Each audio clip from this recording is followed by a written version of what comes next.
அவன் பசுமை பெருநகரத்தில் வேலை பார்த்தான். மென்பொருள் வல்லுனர், புத்திசாலி. ஆனால் மூட நம்பிக்கையிலும் நம்பிக்கை உள்ளவன்.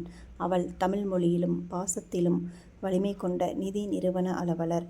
தமயந்தி என்பது அவளுடைய பெயராகும். அவர்கள் ஒருவரை ஒருவர் நேரில் பார்த்ததில்லை. ஆனால் இன்ஸ்டாகிராமில் ஒரே சுயவிவர பகிர்வில் 2 நெஞ்சங்களும் இணைந்துவிட்டன. நான் உன்னுடன் வாழ தயாராக இருக்கிறேன். ஆனால் நீ ஒரு நாள் கூட பொய்யாக பேசக்கூடாது என்று தமயந்தி சொன்னாள். அவள் சொல்லும் அந்த உண்மைத்தன்மையே அவனை மிகவும் வியக்க வைத்தது. சில மாதங்களில் நளனின் வாழ்க்கையில் பரிசோதனை. வேலை இழந்தான். வீட்டில் பிரச்சனைகள் தலை தூக்கின. எனவே நீ என்னிடம் சிறிது நேரம் விலகிடு, உனக்கே நன்மை என்று கூறினான்.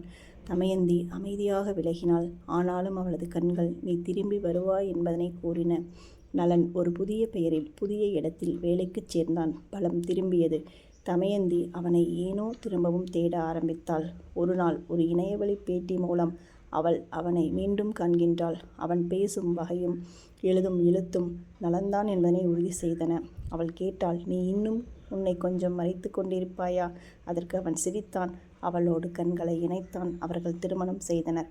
ஃபேஸ்புக்கில் இல்லை என்றாலும் பேசிய வார்த்தைகளில் உண்மை காதல் இருந்தது. ஒரு காலத்தில் ரிஷிகள் சொன்ன உண்மை இன்றும் நம்மை தொடுகிறது. காதல் என்பது உடனடியாக கிடைப்பது இல்லை. ஆனால் நேரம் வந்தால் அது நம் கண்முன் நின்று பேசும். நளன் தமயந்தி வாழ்வில் இன்பம் வீசத் தொடங்கியது. நன்றி. சுபம்.